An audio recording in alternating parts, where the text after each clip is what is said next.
ভারত তো ওই জন্য বেঁচে যাচ্ছে ভারত বলে। ভারত বাঁচবে না কেন?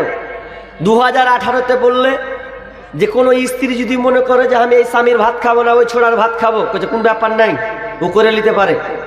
এটা ভারতের আইন।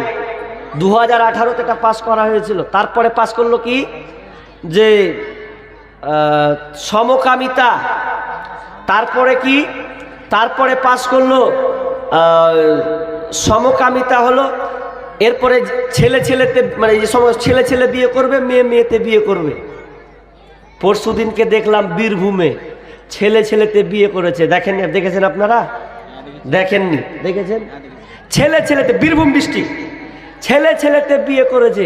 আবার কদিন আগে হেন্টাখালি মালদা বেটি ছেলেতে বিয়ে করেছে। দেখেননি? দেখেছি। কিছুই করার নাই। এ হচ্ছে সমকামিতা। অবৈধ সম্পর্ক রিলেশন সরকার বৈধতা দিয়েছে। যদি বলে ছেলে ছেলেতে বিয়ে করে কোনো অসুবিধা নাই, মেয়ে মেয়েতে করবে তা নাই। কতদিন আগে পড়েছিলাম একটা সমন্তিপুরের বিহার ডিস্ট্রিক্টের, তো এটা বলেছি অনেক জায়গাতে, এটা বললাম না।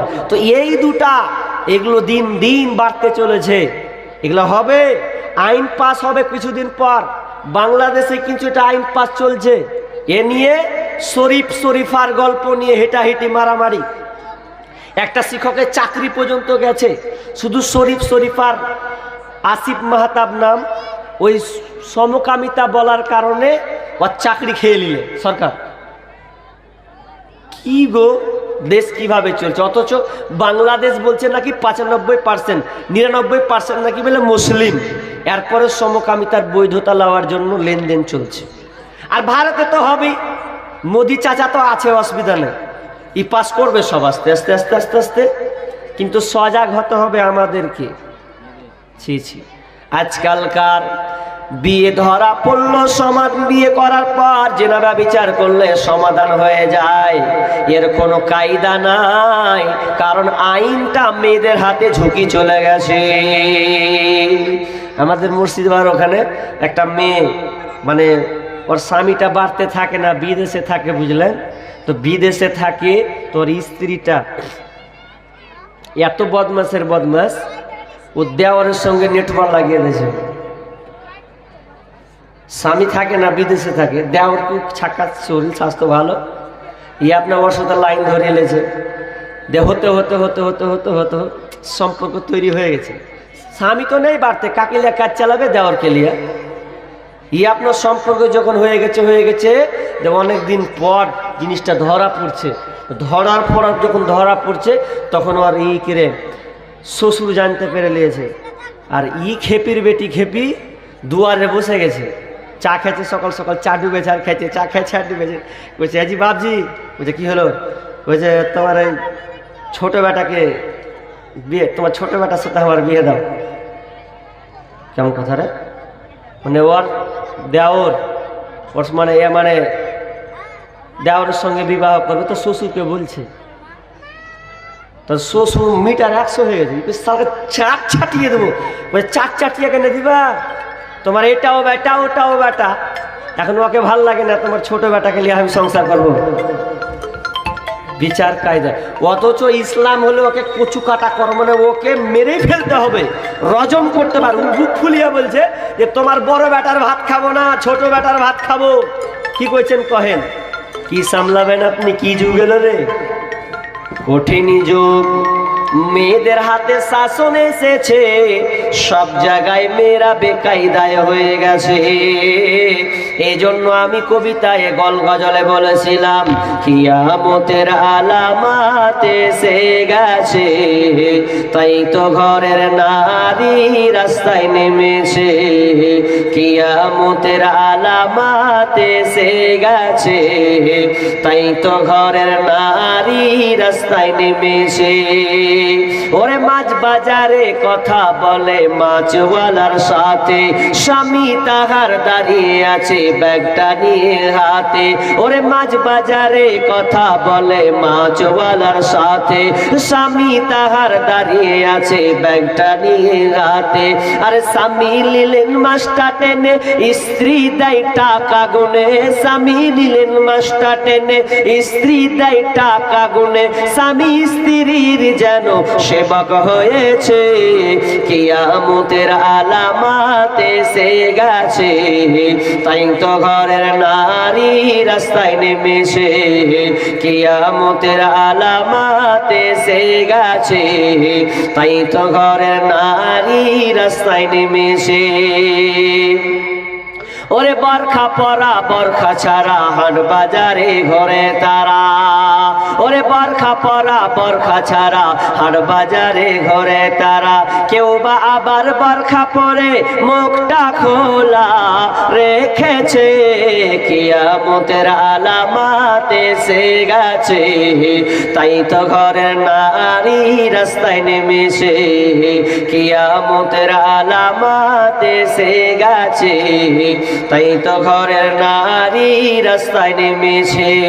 ওরে হাট বাজারে মার্কেটে যান দেখবে শুধু নারী, কেউ বা আবার সেজে কুজে করছে দোকানদারি, ওরে হাট বাজারে মার্কেটে যান দেখবে শুধু নারী, কেউ বা আবার সেজে কুজে করছে দোকানদারি, সব কিছুতেই আছে নারী, কেউ বা চালায় হোন্ডা গাড়ি, সব কিছুতেই আছে নারী, কেউ বা চালায় হোন্ডা গাড়ি, কেউ বা আবার অফিস আদালতে চাকরি করতাছে, কিয়ামতের আলামাত এসে গেছে, তাই তো ঘরের নারী রাস্তায় নেমেছে, কিয়ামতের আলামাত এসে গেছে, তাই তো ঘরের নারী রাস্তায় নেমেছে। ওরে নারী রূপে নারী বসাই কলঙ্কেরই দাগ, কারণ তারা চলতে চায় সমান করে ভাগ, ওরে নারী রূপে নারী বসাই কলঙ্কেরই দাগ, কারণ তারা চলতে চায় সমান করে ভাগ, ওরে স্বামীর কথা শুনবো না বদ্ধ ঘরে থাকবো না, ইসলামের কথা শুনবো না বদ্ধ ঘরে থাকবো না, তাই তো বুবু চলতে গিয়ে ধর্ষিতা হয়েছে, কিয়ামতের আলামাত এসে গেছে, তাই তো ঘরের নারী রাস্তায় নেমেছে, কিয়ামতের আলামাত এসে গেছে, তাই তো ঘরের নারী রাস্তায় নেমেছে। অথচ বিশ্বনবী বলছেন আল মারআতু আওরাতুন, মেয়েরা হচ্ছে ঢেকে রাখার বস্তু, ওরা নিজেকে ঢেকে রাখবে। কেন কেন? ফাইদা খরাজাত ইস্তাশরাফাহা শাইতান, যখন ওরা বাড়ি থেকে বের হয় তখন শয়তান ছেলেদের চোখে, আপনার কিনা ছেলেদের চক্ষু সুসজ্জিত করে দেখায়, শয়তান ছেলেদের চোখে মেয়েদের কাছে সুসজ্জিত করে দেখায়।